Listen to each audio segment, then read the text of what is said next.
ముఖ్యమంత్రిగా ఉన్నప్పుడు 500 చిల్లరి 500 పలికే బస్తా రాజశేఖర రెడ్డి గారు రాగానే ఒకేసారి మరి 800 900 అవుతాం గతంలో చూస్తున్నాం మనం. కానీ ఈ రోజున మొన్న మోదా తుఫానికి ఎంత దారుణంగా రైతులు దెబ్బతిన్నారు. ఏ ఎమ్మెల్యే కూడా గట్లంటా పోయి చూసిన పాపాన లేదు. ఏదో ముఖ్యమంత్రి గారు మొక్కబడిగా హెలికాప్టర్లో ఒక రౌండ్ వేసుకుని వెళ్ళిపోయారు. ఆయన గతంలో కూడా అనేవారు హెలికాప్టర్లో తిరిగారు, ఏట కింద తిరిగారా వచ్చారా అని. మరి ఇవాళ ఒకరోజే తిరిగారు, కనీసం దాని గురించి మీరు మాట్లాడలేదు. మా నష్టాన్ని ఇవ్వండి అని కేంద్రాన్ని కోరేది, కానీ ఇవాళ నష్టపోయిన రైతులకి మేము అండగా ఉన్నాము అని ఒక ముఖ్యమంత్రిగా చంద్రబాబు నాయుడు గారు కానీ, పవన్ కళ్యాణ్ గారు కూడా ఒక రోజు 2 రోజులు ఎక్కడో తిరిగారు.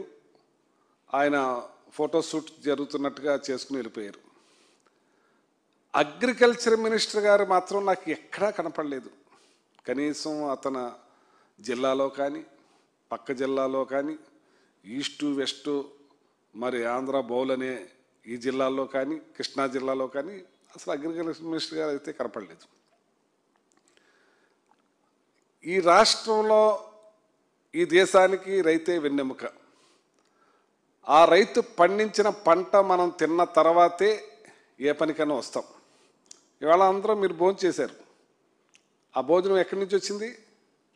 రైతు పండించిన పంటే. కానీ నేను ఇంకా భోజనం చేయలేదు. కానీ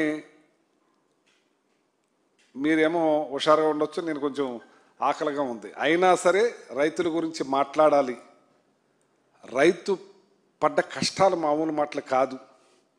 6 కాలం కష్టపడి పండించిన పంట మరి ఇవాళ చేతికి అందకుండా పోయేటప్పటికీ ఆ బాధ వర్ణాతీతం.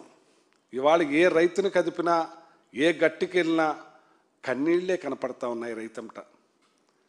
గతంలో జగన్మోహన్ రెడ్డి గారు ఈ రైతులకి అండగా ఉండాలి, దండగా ఉండాలి, రైతు పండించిన పంటకి గిట్టుబాటు ధర కలగా చేయాలి అని ఆయన ముందుగానే మీటింగ్ పెట్టి, అటు మార్క్ ఫెడ్ కానీ, ఇటు అగ్రికల్చర్ డిపార్ట్మెంట్ కానీ, సివిల్ సప్లై డిపార్ట్మెంట్ కానీ, ఆల్ డిపార్ట్మెంట్స్తో మీటింగ్ పెట్టి ఆయన ఒక దిశ నిర్ధారించి ఆ ద్వారా ఆ పర్చేజింగ్ చేయాలి, ఆ నష్టపోయిన రైతులకి నష్టపరిహారం అందించాలని ఒక ఆలోచన ఉండేది. ఇక్కడ ఈ ప్రభుత్వం వచ్చిన కాడి నుంచి కూడా రైతు గురించి, రైతు కష్టం గురించి ఏనాడు మీటింగ్ పెట్టి